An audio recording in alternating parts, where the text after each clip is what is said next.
Bonjour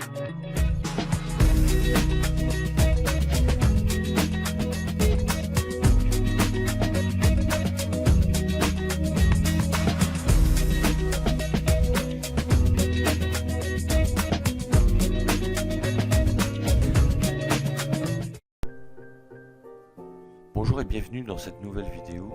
Aujourd'hui, je vais vous parler de communication verbale et non verbale. La communication fait en réalité appel à deux modes de communication, la communication verbale et la communication non verbale. Communiquer, c'est faire coexister ces deux modes d'expression. Prenons l'exemple de la communication verbale. Donc, verbalement, vous dites oui, mais avec votre tête, mode non verbal, vous faites non. Quel message perçoit votre interlocuteur? Est-ce qu'il comprend oui ou est-ce qu'il comprend non? Est-ce que vous voyez la différence entre les deux et comment elle peut être complémentaire ou contradictoire? Dans tous les cas, il y aura un malentendu dans l'interprétation du message si ces deux modes de communication ne sont pas complémentaires et qu'ils se contredisent. La communication verbale, ce sont les mots. Les mots utilisés ne sont pas neutres, ils ont un sens. Ils n'ont pas forcément une signification unique et indiscutable, ils prêtent à plusieurs significations et interprétations. Exemple, le mot affaire prend un sens différent selon que l'on dise c'est une bonne affaire, il traîne cette affaire derrière lui. On a utilisé le même mot, mais il aura un sens complètement différent. Ou alors les affaires sont les affaires. On voit que l'utilisation d'un terme en communication verbale, selon la phrase, aura un sens complètement différent. On aura également en communication verbale ce que l'on appelle le registre verbal. Si nous parlons la même langue, nous ne parlons pas tous le même langage. C'est un héritage culturel, familial et professionnel. Ça détermine le registre de langage où nous trouvons les mots pour exprimer nos idées. Nous avons également le registre familier, c'est le langage populaire avec des expressions qui peuvent être locales comme l'argot. Nous avons également le registre courant. Ce mode de registre correspond au langage courant utilisé tous les jours, notamment dans le milieu professionnel. Nous avons le registre professionnel, lui qui sera un langage comme le médecin par exemple, qui va utiliser un vocabulaire particulier qui renvoie à des mots et des phrases très techniques liées à son métier, comme un avocat ou comme un technicien en informatique ou un vendeur d'instruments de musique par exemple. Dans ces différents métiers, ils auront un langage en utilisant des mots bien particuliers à leur profession et à leur métier. Donc le registre professionnel, ce sont les mots utilisés qui résonneront différemment en fonction des individus, même s'ils auront bien évidemment un sens commun.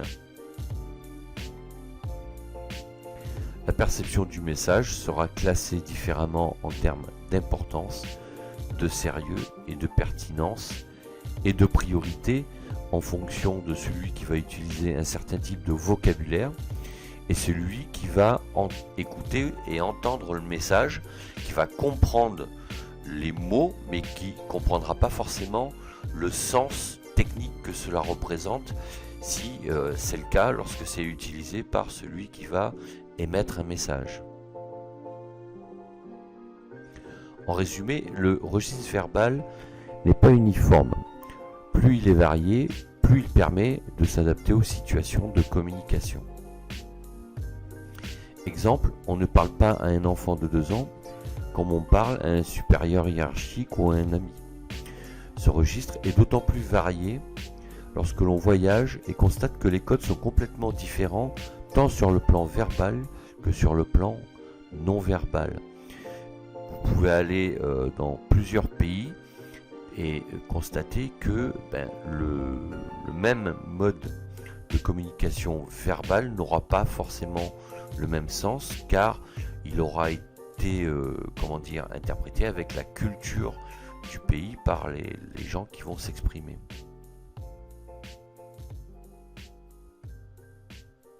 Exemple, un oui en Asie n'est pas un oui en Europe. En Asie, le oui signifie j'ai compris. En Europe, le oui signifie je suis d'accord. Donc la reformulation pour valider la perception du message ne sera pas la même en Asie qu'en Europe.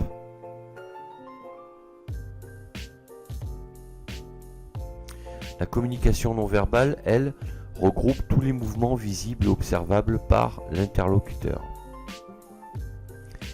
Les gestes, donc les mouvements des mains et des bras, la position des doigts, l'état d'esprit à un certain moment, l'origine sociale, etc. Tous ces mouvements-là ont une signification et sont interprétés par, non pas nos yeux, mais par notre cerveau et nous envoient des messages. Exemple, la gestuelle du sud et du nord de la France sera complètement différente. Le regard et l'intérêt porté à l'autre, le degré d'assurance, etc. ne sera pas manifesté de la même manière. La présentation vestimentaire participe également à la communication non verbale. La présentation est un vecteur de communication très important et qui va aussi donner un certain nombre d'informations à vos interlocuteurs, les vêtements, la coiffure, le maquillage, etc. Et certains traits de personnalité contribuent à donner une image de soi. Chaque groupe humain dispose de ses propres codes qui traduisent l'appartenance à ce groupe. Exemple, le vêtement, porteur de cravate, de costume 3 pièces ou de jean avec une simple chemise. Le vêtement est un code. Selon l'environnement dans lequel vous évoluerez, la communication non verbale liée à l'apparence vestimentaire sera complètement différente. Le visage également. Les mimiques du visage sont des indices sur les réactions de l'autre, sur ses pensées profondes, sur ses préoccupations du moment. Les mimiques sont des feedbacks, c'est-à-dire que ça envoie un retour d'information à votre interlocuteur qui vous a envoyé lui-même un message. Exemple, la moue peut signifier le doute. Donc lorsque vous utilisez cette mimique, votre interlocuteur comprend que ce qu'il vous a dit a pu vous contrarier ou vous laisse interrogatif. Le langage corporel, la manière dont vous vous tenez, dont vous marchez, dont vous vous déplacez dans un espace défini, envoie là aussi des messages à vos interlocuteurs. On voit selon votre démarche si vous avez de l'assurance, si vous n'avez pas d'assurance. Tout le langage corporel participe à la communication non verbale qui envoie tout un tas d'informations à vos interlocuteurs. Le son et l'intonation de la voix. L'intonation de la voix traduit une posture, qu'elle soit calme, énervée, linéaire, monotone ou saccadée. L'intonation de la voix traduit un état d'esprit profond de la personne qui parle. Un ton hésitant est perçu comme un manque de maîtrise du sujet et donc d'assurance. La posture. La posture démontre le degré d'implication et d'intérêt porté au sujet. Exemple, l'élève avachi sur sa chaise donne l'impression d'être désintéressé de ce que dit son interlocuteur et en l'occurrence le professeur. Donc la posture là aussi est très importante parce qu'elle traduit un comportement et donc une façon d'être face à ses interlocuteurs.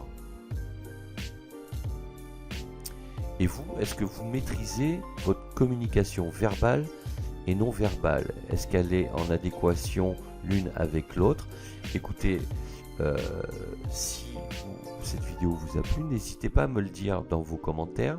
Laissez également un pouce bleu et abonnez-vous à la chaîne. N'hésitez pas à partager cette vidéo sur vos réseaux sociaux et dites-moi en commentaire donc si vous utilisez ce type de méthode. Sachez également que vous pouvez télécharger gratuitement le livre Accomplissez-vous sur mon blog Cap sur vous. D'ici là, il ne me reste plus qu'à vous dire à bientôt pour d'autres vidéos et d'ici là, ciao ciao.